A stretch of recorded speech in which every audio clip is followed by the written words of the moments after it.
नमस्कार मंडळी, आज मी तुम्हाला दाखवणार आहे ताज्या ताज्या बांगड्यांचं कालवण आणि शेतातील नवीन भाताचा भात। तर हा इतका सुंदर कॉम्बिनेशन आहे, म्हणजे तुम्ही बांगडा बघूच शकता किती फ्रेश आहे आणि तुमच्यासुद्धा तोंडाला पाणी सुटलंच असेल तर नक्की जेवायला या तुम्ही।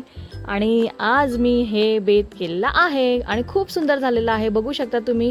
तरी किती सुंदर आलेली आहे रश्श्यावरती, वाह अप्रतिम। आता हे बांगडे मी इथे घेतलेले आहेत, ते छान ताजे कसे आहेत ते ओळखायचे।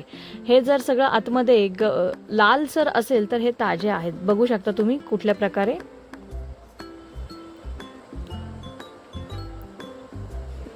आता हे सगळे बांगडे ताजे आहेत, हे आपण ओळखून घेतले। आता हे पूर्ण क्लीन करून घ्यायचे, त्याची खवलं जी आहेत ती पूर्ण काढून घ्यायची आहेत आपल्याला, पंख सुद्धा काढून घ्यायचे आहेत आणि आपले जे बांगडे आहेत ते सगळे बांगडे स्वच्छ साफ करून घ्यायचे। काही काही डोकळं ठेवतात, डोकळांचा सुद्धा रसा करतात। आता हे गौरी आणि पोटातील घाण सगळी काढून घ्यायची आहे, हे बघा। आता आई माझी इथे पूर्ण सगळी घाण काढून घेते, अशा प्रकारे करायचं आहे।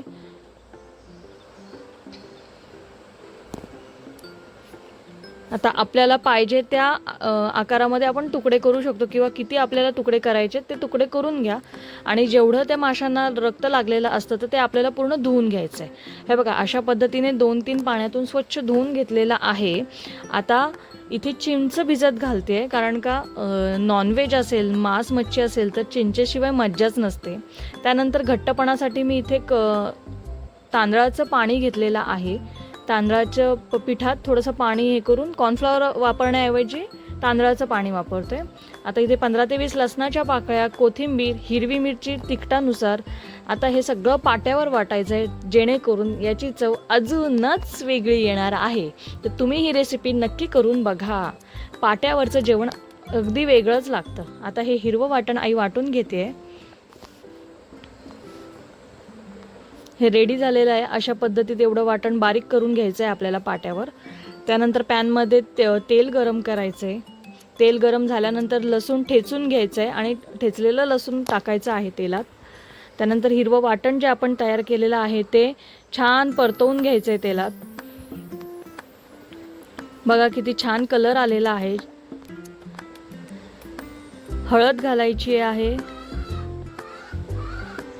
लाल तिखट, आणि हे कोळी मसाला आहे, JW खामकरांचा कोळी मसाला आहे हा, तुम्ही वापरू शकता। तुम्हाला ॲमेझॉनवर, फ्लिपकार्टवर हे मसाले मिळतील, तशी लिंक मी डिस्क्रिप्शनमध्ये देते या मसाल्याची। खूप सुंदर मसाला आहे, यानी चव वेगळीच येते। छान मसाला आपला शिजवून घेतलेला आहे, हिरवं वाटप आणि मसाला आपला छान एकजीव झालेला आहे।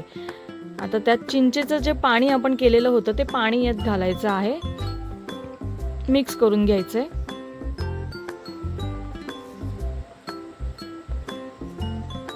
वाह, छान तेल सुटलेलं आहे आता आपल्या रस्स्याला, मसाल्याला।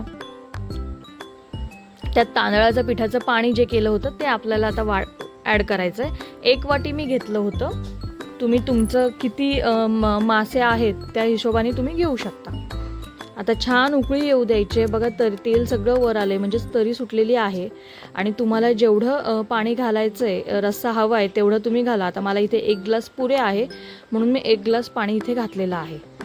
आता याला सुद्धा छान उकळी येऊ द्यायची आहे। चवीपुरतं मीठ घातलंय, बघा तरी किती सुंदर आले, आणि आपल्या रस्स्याला इथे उकळी सुद्धा आलेली आहे। आता आपला जो मेन मालक आहे या रश्श्याचा, त्याला त्यात सोडून टाकूया आपण, म्हणजेच आपला बांगडा। जा विचार्या पाण्यात पोहो।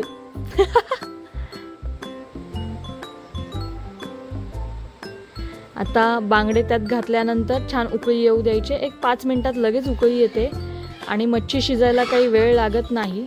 कोथिंबीर घालायची आहे छानपैकी, आणि अशा प्रकारे आपला बांगड्याचा रस्सा तयार आहे।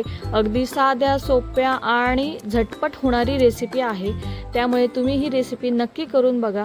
याला काही कांदा वगैरे काहीही लागत नाही, अगदी सोप्या पद्धतीत एकदम 10 मिनिटात तयार होणारी ही रेसिपी आहे। तुम्ही घरच्या घरी नक्की करून बघा आणि मला कमेंटमध्ये सांगा कशी झाली आहे। वा, चला आता मी जाते ताव मारायला। बाय बाय, भेटूया आपण पुढच्या व्हिडिओत।